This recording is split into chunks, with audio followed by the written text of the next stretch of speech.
Melvin plays the Fleeca Job because it's easy and he sucks at the game. Oh, but he also plays the Cayo Perico Heist because it only needs one person to start and he has no friends. But are either of these good enough for him to be grinding this crazy? Are they really S tier heists? Well, today we're going to go over the ultimate heists tier list. Now, there are going to be three main tiers: waste of time, which is the lowest; decent, which is the middle; and peak, which is the highest. And the way I rank these heists is going to be based off four things: money, obviously, how much money it makes; depth, which is how much effort was put into it, so like how many new places were made, the new mechanics that were made, and just how fun it is in general; difficulty, how hard the heist is, like how hard the finale is, and how easy it is to start the heist itself; and personal bias, because it's my list. So like always, if you disagree, comment below. Okay, the waste of time heists, the bottom of the barrel heists, you know, the worst of the worst, the ones you should stay away from. First up, the Doomsday Scenario. Now this is the final act 3 of the Doomsday heist, and I explained a couple videos ago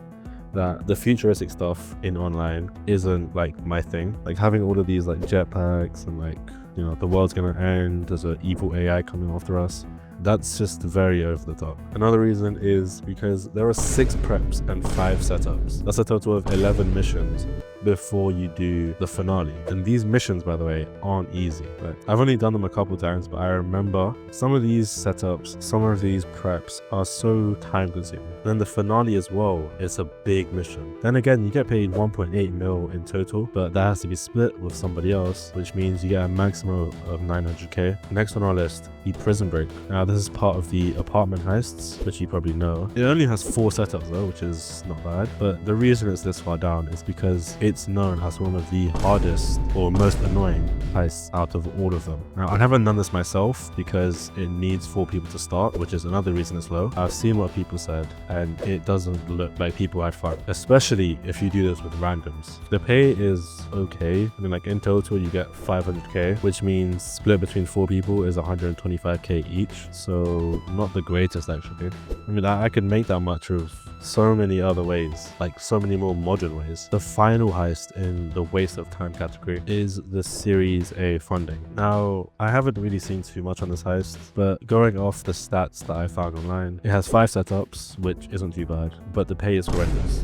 It's basically the same pay as the Prison Break, which for a harder heist, or for a heist of more setups, isn't the greatest. Now, moving up to the decent tier. First up, we have the Humane Lab Raid. Now, this it looks fun to do, like the way everyone's doing their own thing and you're like infiltrating this like government base. It looks cool, but when you look at like the actual amount of money you make, the amount of setups you have to do, it doesn't look so great. There are 5 setups, just like Series A funding, but it pays 675,000 in total, so about 170k for each player, which still isn't the greatest. I mean, I could make that again very easily with modern methods. The Pacific Standard. Now this one I've always wanted to try it because it's a bank robbery. It's like completely normal, you know, there's nothing too crazy about it. The pay is pretty good. I mean, you get 1.2 million in total, which is about 312,000 by the way, so it's not too bad, but it's just that there are better heists. The Fleeca Job. This is the last apartment heist and is the smallest heist because you can only do it with 2 people. You know, you can't do it with up to 2 people like you kind of like most of the modern heists. This one you need 2 people specifically. The pay is okay. You make 250k in total, which is 125 each. I mean, there's nothing too special about this heist. The only reason it's in the decent tier is because this game is the most painful thing I've ever done. When I did this heist, I sat outside the bank for a good 10 minutes just trying to do this game. Even seeing the picture now, it's just like, it's giving me PTSD. Anyways, moving on. The data breaches, which is the first part of the Doomsday heist.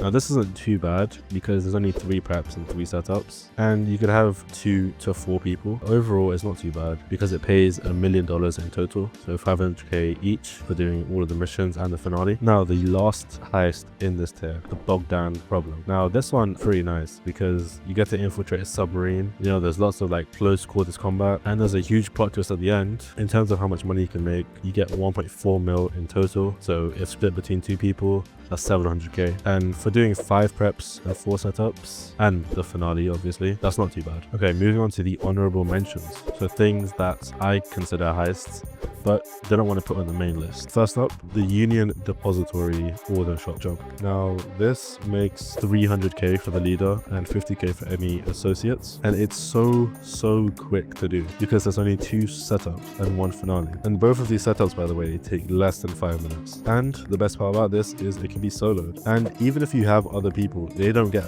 a cut of the main money that the leader gets. So you could have 4 people doing this mission with you and you would still get your 300k. Next up, the Salvage Yard missions. So when I say Salvage Yard missions, I mean the robberies on the computer. So every week you get 3 and they could pay up to 400k. For these, there are about 2 or 3 mandatory setups, which take a bit of time. And then there's these other preps that you can do around the map, which are very quick. So it's not too time consuming and you get paid pretty well. And sometimes you get to keep the car. Like with this BMW M2, I think. I got to keep it from one of the Salvage Yard robberies a while ago. And this is literally my main car now. Finally, the Dr. Dre Contract. Now this pays $1 million for the leader every single time it's completed. And it can be done completely solo. So for doing 11 missions, getting $1 million is something I will never complain about. If I missed anything, then check out the full guide for the agency to have a full rundown on how it works. It'll be linked in the description. Okay, moving on to the peak heists. First up, the casino heist, obviously. Now, this was released after all of the heists in the main list. So after the Doomsday heist and all the apartment heists. And it really shows that Rockstar learned from their mistakes. You know, they learned from the criticism from the last few heists and really put it to practice. Because with this one, you were so free to do what you wanted. I mean, first of all, you can choose which approach you want, aggressive, sneaky, or the big con. And during the big con, you can choose so many different ways to enter. You can go with bug stars, group set, young ancestor, and if you try to do aggressive or sneaky, there are 11 different entry points. So the heist can turn out so differently every single time you do it. Now, I really feel like Rockstar figured out how to do heists because they learned from their past experiences. Because the casino heist also could be run with 2 to 4 people, which I think they learned from the OG heists. You know, making it so only 4 people could do it was definitely a big mistake, and they figured that out. But of course, the best bit is how much it pays. I mean, you could make up to $2 million in total depending on the target of a heist. Gold is obviously the best and pays the most, so you can make quite a bit with that. And finally, to nobody's surprise, the greatest heist in the game, the Perico heist. It's not even